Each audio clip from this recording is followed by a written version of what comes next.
안녕하세요. 뷰티 심리학 12주 2차시 시작하도록 하겠습니다.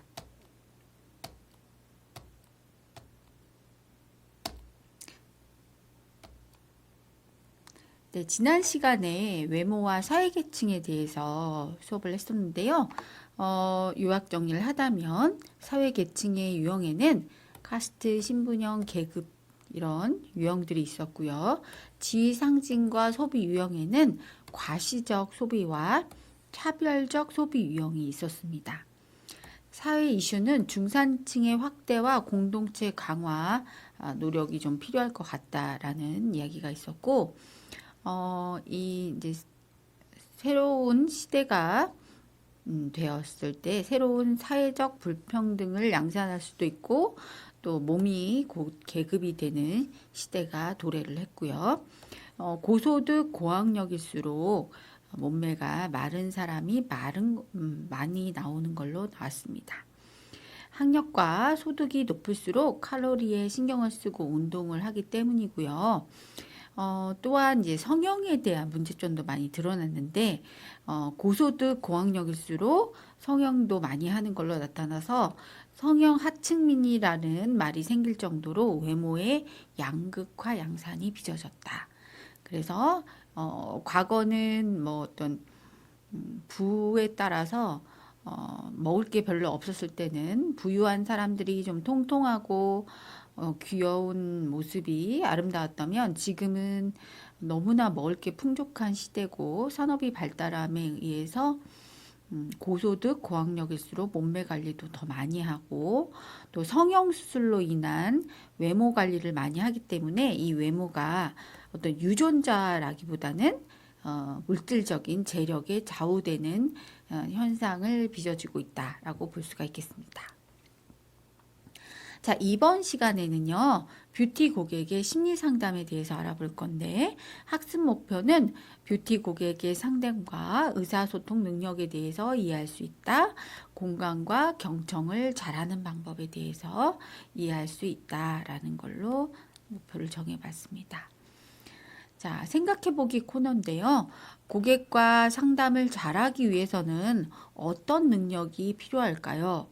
자, 여러분은 고객과의 소통에서 공감과 경청을 잘 하고 있다고 생각하시나요? 또 뷰티 고객하고 상담할 때 편안하게 의사소통은 어떻게 하는 것이 바람직한지 한번 생각해 보시면 좋을 것 같습니다. 자, 고객 상담이란 정의를 한번 해볼게요. 자, 도움을 필요로 하는 고객이 전문 상담자와 대화를 통해서 자신의 문제가 무엇인지 행동과 심리 상태를 이해하고 이를 토대로 문제를 해결해 나가는 과정이 고객의 상담입니다. 그래서 상담자는 고객의 욕구에 맞고 현실적인 생활 목표에 적합한 범위 내에서 고객의 발전을 촉진시키기 위한 상담을 하기 때문에 고객 스스로 자기 탐색을 할 수 있도록 도와주는 역할을 하는 거죠. 이 상담은 일상생활에서도 수다하고는 구분이 되고요. 이 목적이 있는 대화입니다. 그래서 그 상담을 하는 이유가 반드시 있고 상담자는 상담을 할 때 단순히 정보를 제공하는 것뿐만 아니라 고객의 마음을 어루만져 주거나 또는 고객의 어떤 심리적인 특성을 고려해서 개인 맞춤식 해결 방법을 찾아주는 게 상담자의 역할이라고 볼 수 있겠습니다. 자, 고객 상담은 그래서 제품이나 서비스를 구매한 사람도 해당이 되겠죠. 그래서 고객 상담은 제품이나 서비스를 판매하는 경영 측면 또는 마케팅이나 영업 또는 사후 서비스 일환으로 제공하는 상담도 여기에 해당이 되겠죠. 자, 고객 상담자의 주요 업무는 무엇일까요? 자, 신규 고객을 유치하기 위해서 제품과 서비스를 홍보하고 제품을 정보를 제공하거나 설득하는 작업이 우선이 되겠죠. 이게 물질이 됐건 어떤 서비스가 됐건 이 제품이나 서비스를 구매한 고객의 요구사항과 불만을 응대해서 뭐 해결을 해주는 역할을 하는 게 상담자의 주요 업무입니다. 그래서 이 고객 상담은 고객의 마음을 어루만져주고 상담을 잘 할 수 해결책을 찾아 나가는 방법을 이루어져야 될 것 같습니다. 자, 이 고객을 상담할 때 또는 이제 산업체에서 디자이너들이 필요한 것을 얻어야 할 때 이런 페르소나라는 단어를 좀 알아두시면 좋을 것 같아요. 우리 뷰티를 하는 마케팅을 하시는 분들도 어떤 이런 마케팅적인 용어나 이런 용어들을 좀 알고 계시면 좋을 것 같아요. 자, 페르소나라는 것은 가면이라는 뜻입니다. 원래. 그래서 사회에서 자신이 가지는 또 하나의 인격을 지칭하는 게 이제 페르소나의 의미인데요. 자, 서비스 기획적인 측면에서 이 페르소나는 주요 고객을 대표하는 특정 인물을 의미하기도 합니다. 자, 앨런 쿠퍼의 저서 정신병원에서 뛰어나온 디자인에서 처음 소개된 말인데요. 추상적이고 다양한 고객층을 특정짓기 위해서 실제 사용자 정보를 바탕으로 인물을 구체적으로 정의를 합니다. 예를 들어서 대한민국의 30대 고객층이라는 대략적인 범위 내에서 서울 송파구에 거주하는 34세 싱글 여성의 김주희 씨로 특화를 한다면 이렇게 이 김주희 씨가 페르소나로 들어갈 수가 있는 거죠. 나이는 34세, 서울 송파구에 거주하고 있고 여성이고 싱글이고 BTS를 좋아하고 직업은 IT 기업 기획자라는 이 특정 인물을 만들어냅니다. 이렇게 구체적으로 페르소나를 정하고 나면 어떤 팀원들과 제품에 대해서 커뮤니케이션 할 때도 많이 도움이 되고요. 그래서 서울에 거주하는 사람의 연소득은 얼마이고 어떤 취미를 가지고 있고 BTS를 좋아하는 34세 싱글 여성은 어떤 생각을 할까? 보다 김주희 씨는 어떻게 생각할까라는 명쾌한 질문을 모두가 같이 논의를 해볼 수가 있는 거예요. 그래서 이 페르소나를 ABC 또는 AB 두 개나 세 개로 정의했을 때 이 각각의 이 김주희 A, 김주희 B, 김주희 C가 이 제품을 구매했는지 그리고 얼마나 사용하는지 어떻게 사용하는지를 분석해서 패턴을 알아낼 수가 있다는 거죠. 기획 과정에서 이 페르소나를 정의해서 사용하면 추상적이던 목표 고객들이 구체화되면서 제품에 대한 명확성, 어떤 방향으로 가야 되는지의 명확성이 생긴다고 합니다. 뿐만 아니라 이런 마케팅에도 두루두루 도움이 되면서 중요한 의사결정에 영향을 끼치기도 합니다. 자, 신생기업이나 신생 오픈한 샵 같은 경우 시장 조사에서 실제로 돈을 지불한 고객의 정보를 분석하는 것으로 시작할 수 있는데요. 최종 사용자 프로파일을 도출하기 위해서 다양한 후보를 A, B, C로 놓고 분석하는 과정에서 페르소나는 여러 번 바뀔 수도 있습니다. 이렇게 수집한 고객 정보를 바탕으로 해서 페르소나가 구체화되면 팩트 시트를 작성을 하는데요. 여기에 사진이라든지 인적사항, 직업정보, 이런 출생, 성장 과정, 학력, 가족관계, 연령, 직장, 근속연수, 경력, 직위, 연봉 등등등 정확한 정보를 반영해서 특정 인물을 설정을 해놓고 거기에 맞춰서 마케팅을 타겟을 맞추는 거죠. 여기서 특히 구매 기준 우선순위가 중요하고 고객을 기쁘게 해야 되겠죠. 그래서 기쁘게 하는 것 또는 두렵게 하는 것도 무엇인지도 탐구를 하면서 구매 우선 기준 우선순위인 purchasing criteria in variety order 이 고객이 구매 결정을 내릴 때 가장 중요하게 생각하는 속성의 우선순위를 의미를 하는 거죠. 그래서 일반적으로 가격, 질, 서비스, 속도, 규모, 제공 범위 이런 것들을 만들 수가 있겠고, 이런 시트를 작성했으면 이것을 검증하기 위해서 고객 인터뷰를 실제로 진행을 해보고 인터뷰에서 얻은 세부 사항을 또 시트에 또 추가할 수가 있습니다. 그래서 기획 초기 단계에서 그치지 말고 계속해서 페르소나를 업데이트하면서 계속 소비자를 분석하고 거기에 맞는 타겟팅을 연구해서 지속적으로 소비가 일어날 수 있도록 상담을 계속하거나 마케팅 기획을 하는 것이 좋겠다고 볼 수가 있겠습니다.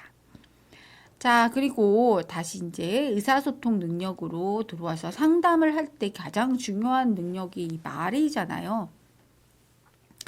어떻게 받아들이고 어떻게 인지해서 어떻게 의사소통을 할 것이냐가 굉장히 중요한데요. 이 나라는 메시지 방법에 대해서 좀 알아볼게요.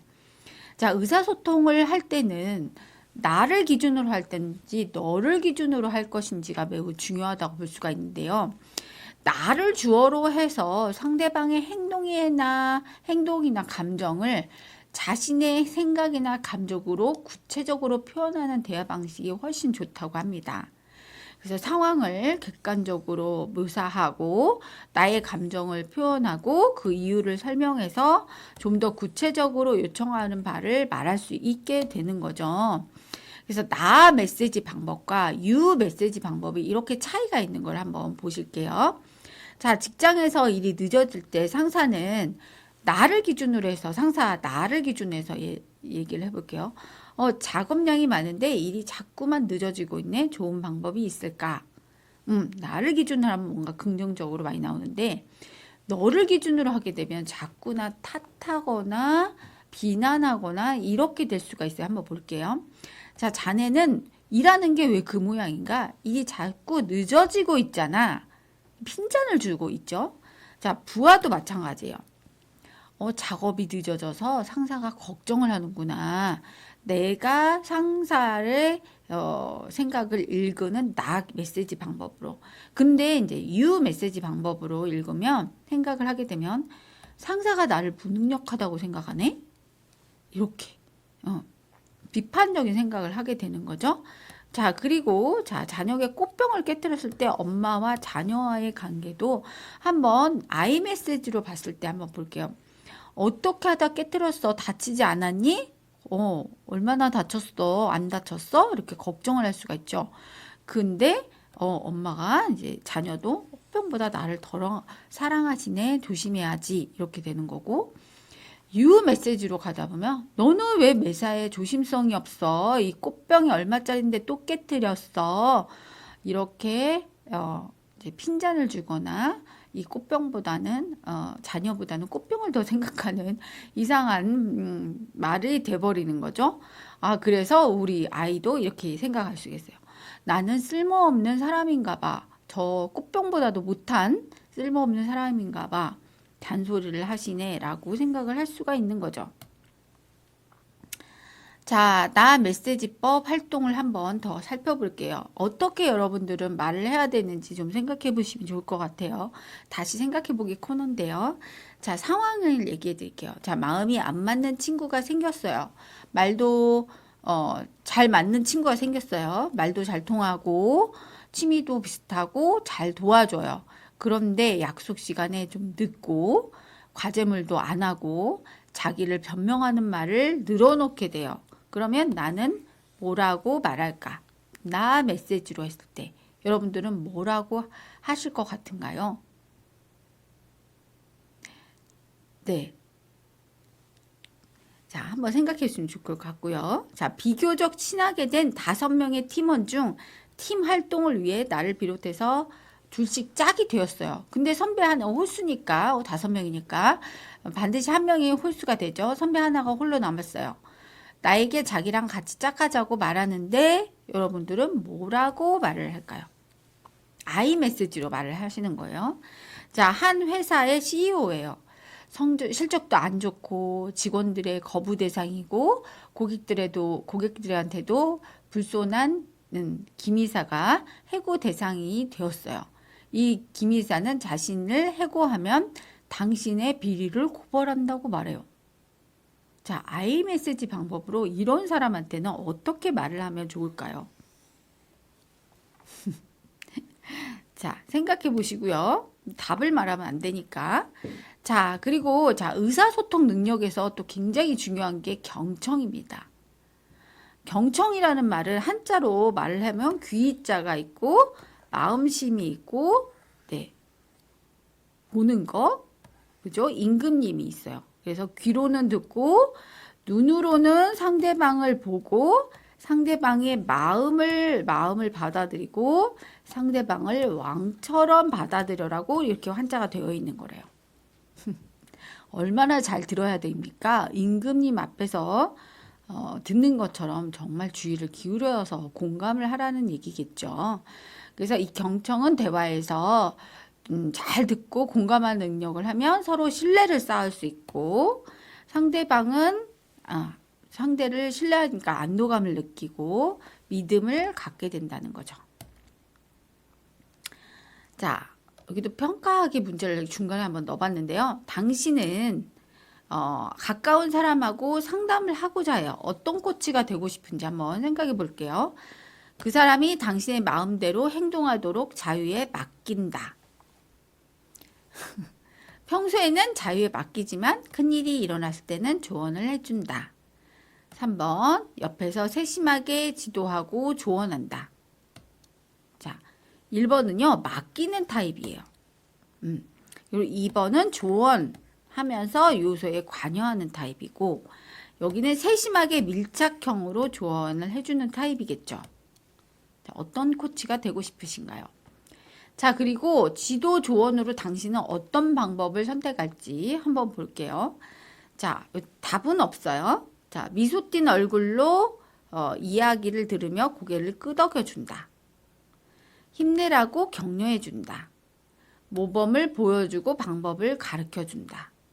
그 사람이 스스로 자신의 행동을 조정하도록 힌트를 준다. 그 사람의 행동을 평가해서 칭찬하거나 꾸짖는다. 자, 여러분들은 어떤 방법을 쓰시면 제일 좋을 것 같다고 생각하시나요? 답을 볼까요? 자, 1번의 방법은요, 지켜보기예요. 네. 자, 2번의 방법은 격려를 해주는 거고요. 자, 3번의 방법은 모범이에요. 4번의 방법은 힌트예요. 5번의 방법은 평가를 하는 거예요. 자, 여러분들은 이 5가지 방법 중에 어떤 것들을 선택해서 하실 건가요? 다 상황마다 틀려요, 사실은. 사람마다 틀리고 어떤 방법이 답이 될 수는 없어요. 그 상황과 그 사람에 맞춰서 하는 거지 획일적인 정답은 있지 않습니다. 자, 그리고 경청이라는 거는 정말 적극적으로 해주셔야 되는데요.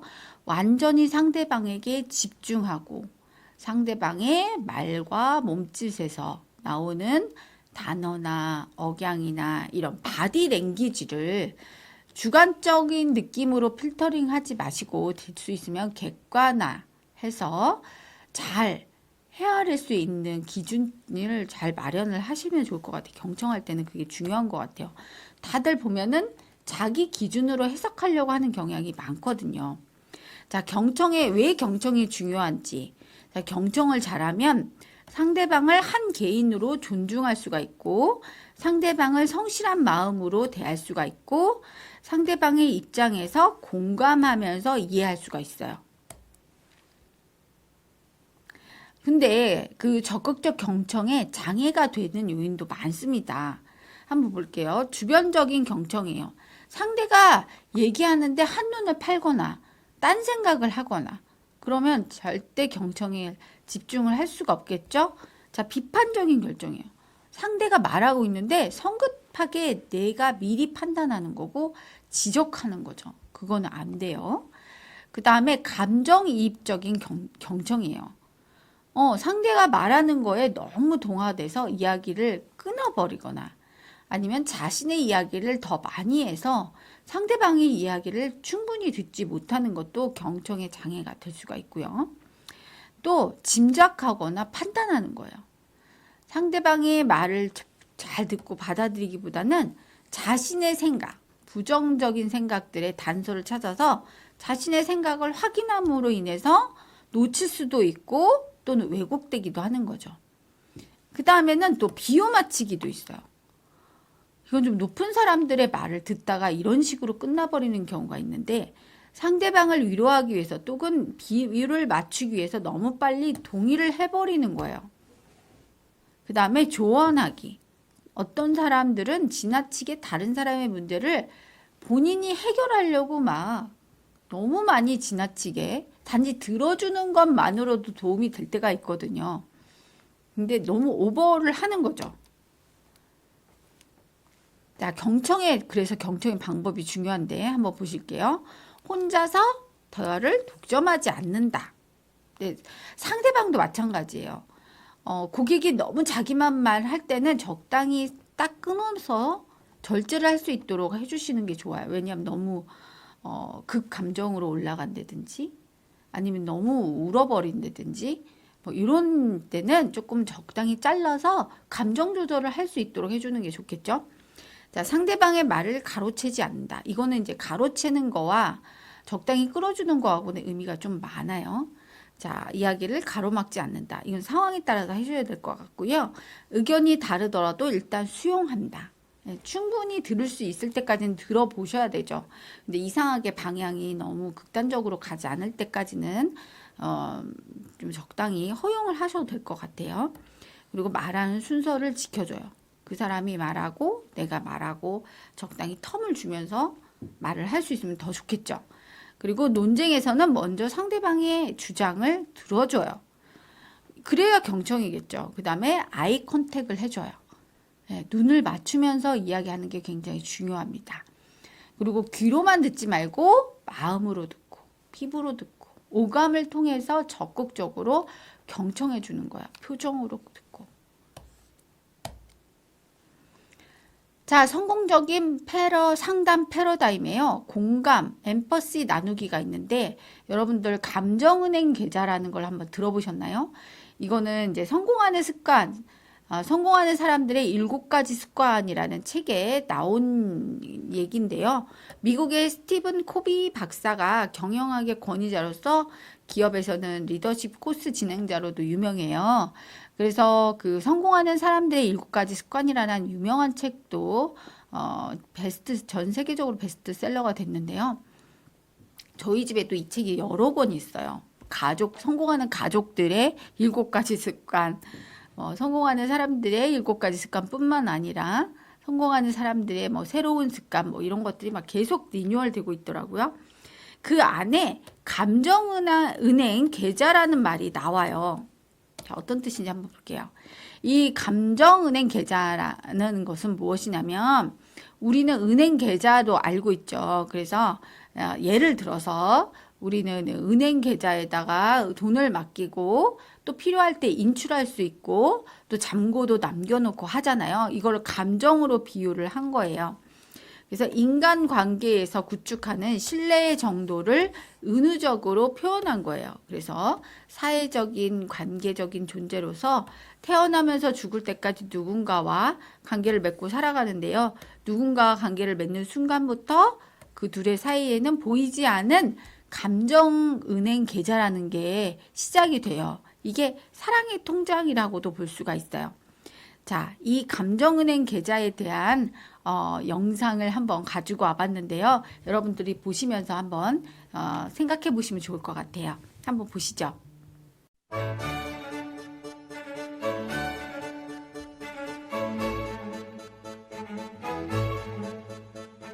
Now I'd like to introduce you to a concept called the emotional bank account.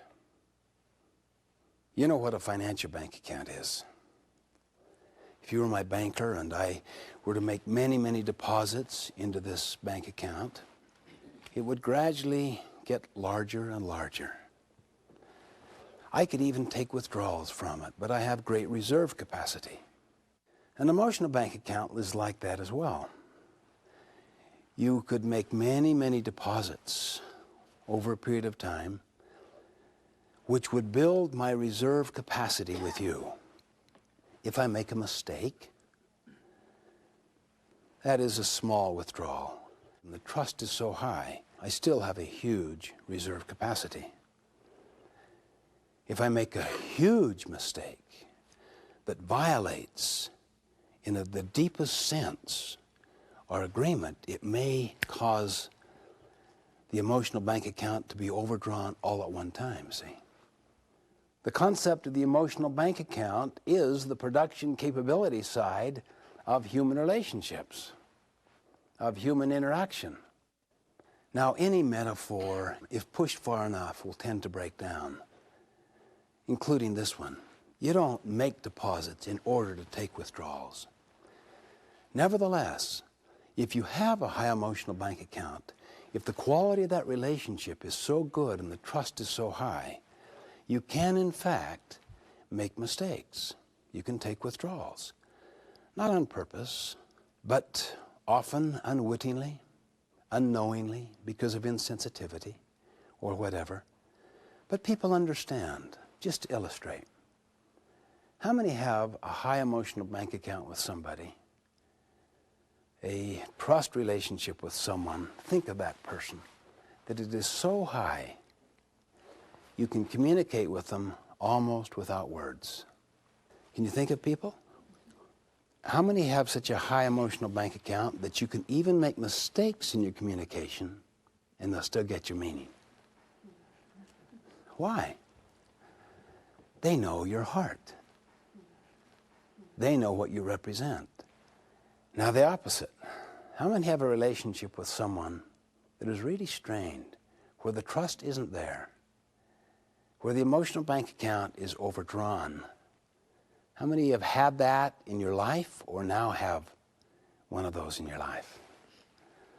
Now what happens when you communicate? What happens when you are very clear in your communication? It won't take. They're always looking for the hidden agendas. They're reading between the lines. What's going on here really? And if you make a small mistake, boy, that thing can be blown all out of proportion. Talk about drowning in a puddle. Talk about exacerbating some small little weakness into a major character flaw or something like that. What originally began as just simple misunderstandings are exacerbated until they become major communication breakdowns. Some people even call them personality conflicts. I was doing a seminar one time on the Oregon coastline. It was so beautiful that we actually held our meetings outside. People just wanted to be immersed in this nature. A lovely day, it was warm. One man came up to me afterwards and said, "Oh boy, I wish I could enjoy these things, that I just can't." "What's the problem?" "Well, I don't know, my wife just grills me like you can't believe. I mean, she just doesn't trust me, and she constantly examines every part of my life. Where have you been? What did you do? Who did you go with? What did you do tonight? Who'd you go to dinner with? And who can I call to check up on all this?" And then we talked a little while, and then he said, "Of course, I guess she has good reason for all these misgivings. I mean, I met her when I was on one of these trips when I was married to someone else." And I remember saying to him, "You cannot talk yourself out of problems you behave yourself into. There is no shortcut. There is no quick fix. The law of the harvest governs."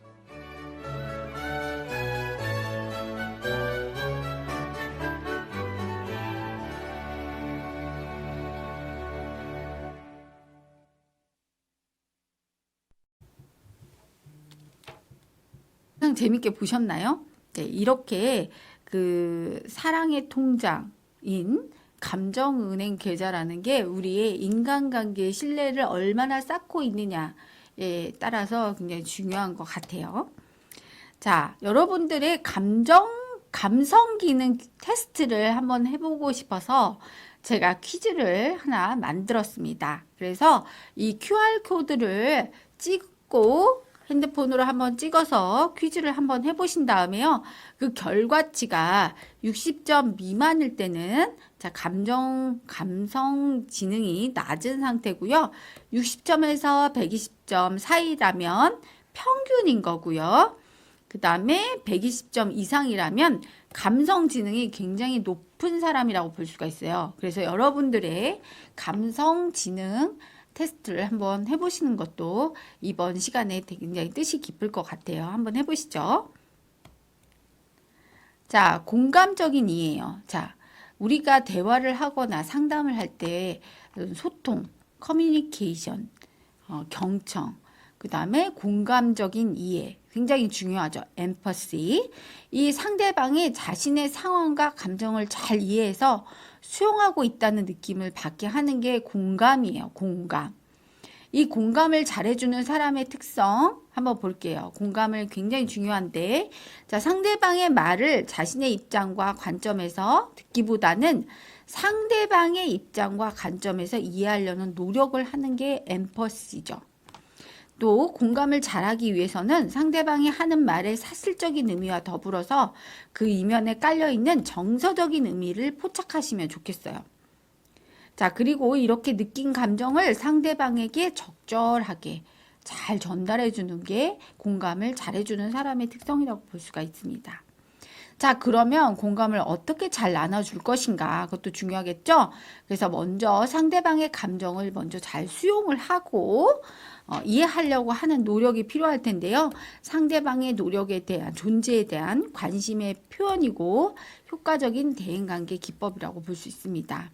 그래서 그 사람의 입장이 되어보는 감정이입적인 태도는 상대방의 감정을 간접적으로 경험을 할 수 있기 때문에 그 사람의 주관적인 세계를 파악할 수 있을 뿐만 아니라 친밀한 관계를 촉진시켜주는 역할도 해줘요.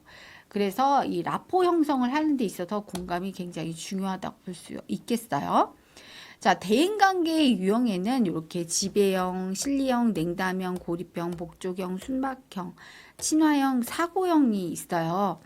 그래서 보시면 지배형은 자신감이 있고 자기 주장이 강하면서 지도력이 있어요. 그래서 논쟁적이고 독단이 강해서 대인관계를 겪을 수 있고 타인의 의견을 경청하고 수용하는 자세가 좀 필요하겠죠. 자, 실리형은 인간관계를 굉장히 예민하고 성취지향적인 사람이에요. 그래서 경쟁적이고 자기 중심적이고 이런 성향이 강하기 때문에 타인의 배려가 늘 부족할 수도 있고 그래서 타인에 대한 관심을 갖는 지혜가 필요해요. 자, 냉담형은 뭐예요? 이성적인 의지력이 강하고 타인의 감정에 무관심한 사람이에요. 그래서 타인의 감정에 관심을 좀 가지려고 노력하고 부드럽게 표현하는 기술도 필요하겠죠. 자, 고립형은 뭐예요? 혼자 있거나 혼자 일하는 것을 선호하는 형태예요. 이런 사람들은 대인관계의 중요성을 좀 인식을 하고 타인에 대한 비현실적인 두려움의 근원을 깊이 성찰해 보는 것이 중요할 것 같아요. 그 다음에 복종형인데요. 타인의 의견을 잘 듣고 따르는 형이에요. 수동적이고 의존적이고 자기 주장이 떨어져요. 적극적인 자기 표현과 자기 주장이 좀 필요할 것 같고요. 자, 순박형은 너무 단순, 솔직, 너그럽고 겸손한 자기 주관이 좀 부족하다고 볼 수도 있어요. 그래서 타인의 의도를 좀 헤아려 보고 행동하는 신중함 그리고 자기를 좀 주장하려고 하는 노력이 좀 필요할 것 같고요. 그 다음에 친화형은 따뜻하고 인정이 많고 자기 희생적이고 타인의 요구를 거절하지 못하는 형이에요. 타인을 즐겁게만 하려고 노력을 하는데 이런 사람들은 노를 할 줄 알아야 돼요. 그래서 타인과의 정서적인 거리를 유지하려는 노력, 적당한 거리를 두는 게 굉장히 중요할 것 같습니다. 자, 사고형은 뭐예요? 외형적이고 쾌활하고 대화하기를 선호하는데 심리적으로 지나친 관심과 안정에 대한 욕구가 있어요. 그래서 타인에 대해서 간섭하려는 경향도 있고 흥분도 잘하고 좀 충동적인 형태예요. 이런 사람들이 있죠. 네.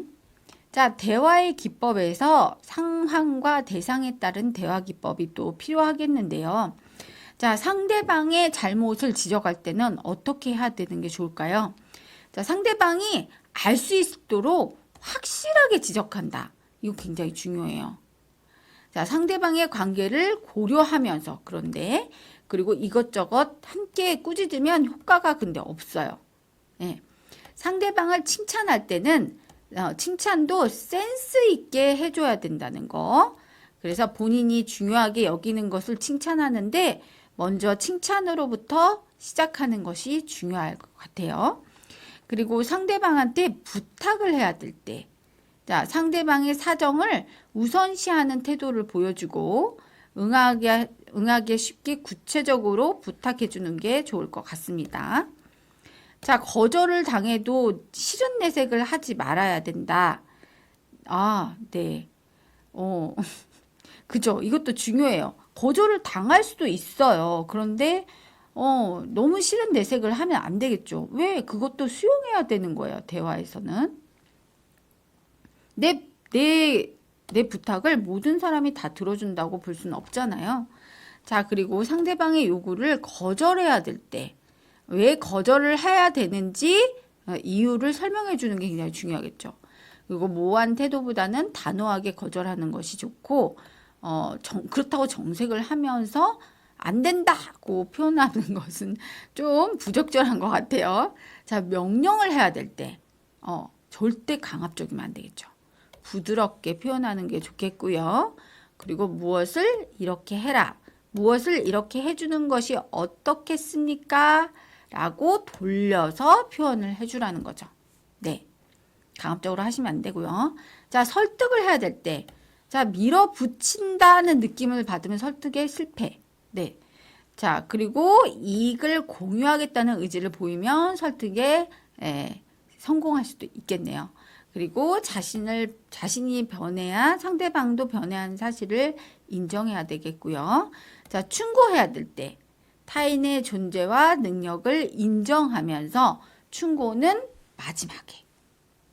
그리고 질책해야 될 때, 이거 중요해요. 칭찬 먼저 해주고, 살짝 질책해 주시고, 그 다음에 또 격려도 해주시고. 그래서 질책은 샌드위치에다 끼우는 거예요. 네, 이 샌드위치 기법, 화법 꼭 주의해 주시고요. 자, 원활한 의사소통을 위한 대화의 기법 어떻게 해야 되냐? 자, 올바른 화법을 위해서 독서를 하시고, 그리고 칭찬을 아끼지 말고, 겸손은 최고의 미덕임을 잊지 마셔야 된다는 거. 그리고 뒷말을 숨기지 마셔요. 자, 뒷말은 안 됩니다. 이성과 감성의 조화를 꾀하시고, 문장을 완전하게 주어, 목적어, 동사를 분명하게 해주셔야 된다는 거죠. 자, 그리고 좋은 청중이 되어야 돼. 잘 듣고, 경청하시고, 자, 공감하고, 엠퍼시 중요하다고 그랬죠? 긍정적으로. 그리고 과감하게 공개할 줄도 알고, 첫마디를 준비시켜 주시고, 대화의 룰을 지키면서 하면 좋겠죠. 자, 의사표현의 오해를 풀기 위한 10가지 충고입니다. 비난하는 듯한 말을 쓰지 마세요. 이거는 반항을 일으키는 씨앗, 불씨. 자, 비판보다 칭찬거리를 먼저 찾아주세요. 칭찬은 고래도 춤추게 한다고 그랬죠? 상대에게 호의를 베푸는 연습을 하세요. 제발 좀요. 못하는 사람들 되게 많아요. 좋아하려고 노력하고 좋아지도록 연습하셔야 돼요. 그리고 상대방의 반항을 존중해 주세요. 자, 이 반항은 존재 가치를 느끼고 싶기 때문에 그렇다고 하네요. 자, 싸우지 마세요. 절대. 말이나 행동에 의한 적대 감정을 피하시고 윽박질러서 먼저 화내는 사람이 손해를 보십니다. 네, 페일이에요. 그런 사람이 더 실패하죠. 자, 지는 거예요. 자, 상대방이 틀렸다고 마구마구 꾸짖지 말라는 거예요. 틀리고 나쁜 점을 증명해 보이면서 자, 이게 왜 안 좋은지 이점이 왜 없는지를 설명해 보이면 좋겠죠. 자, 큰 소리가 노가 아니라는 것을 알려야 돼요. 왜냐하면 저도 수업할 때 보면 아이들이 좀 못 알아듣는 것 같아서 목소리가 점점 커지기도 하는데 오해를 하더라고요. 왜 화를 내시냐고. 근데 나 이거 화내는 거 아니야 라고 제가 얘기를 다시 해주는데 이 80%는 화를 내거나 반항을 하는 줄 알고 있어요. 그런데 큰 소리가 노가 아니다는 거, 화를 내는 거 아니다는 거.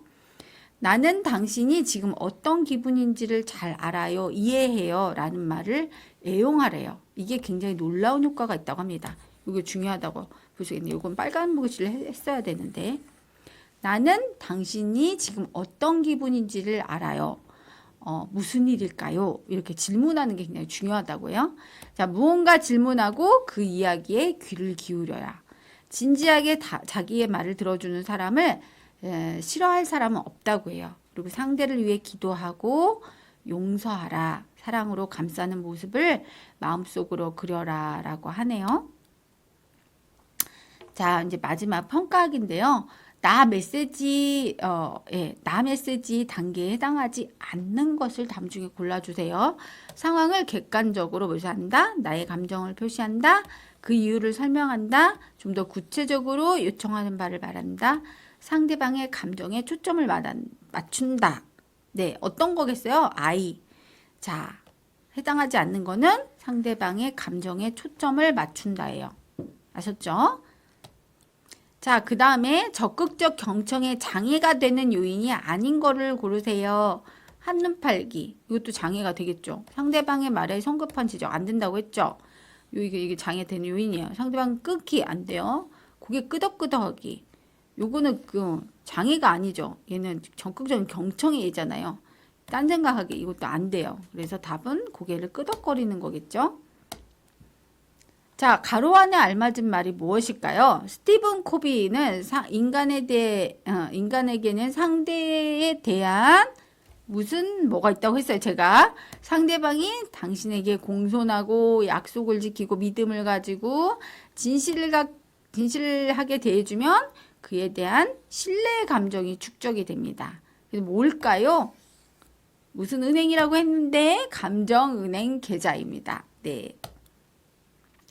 자, 가로 안에 알맞는 말을 써주세요. 대화의 기법에서는 질책해야 될 때 쓰는 화법으로 칭찬의 말, 질책의 말, 격려의 말 순으로 이렇게 어디 끼워져 있네? 샌드위치 화법이죠. 네, 샌드위치 화법입니다. 네.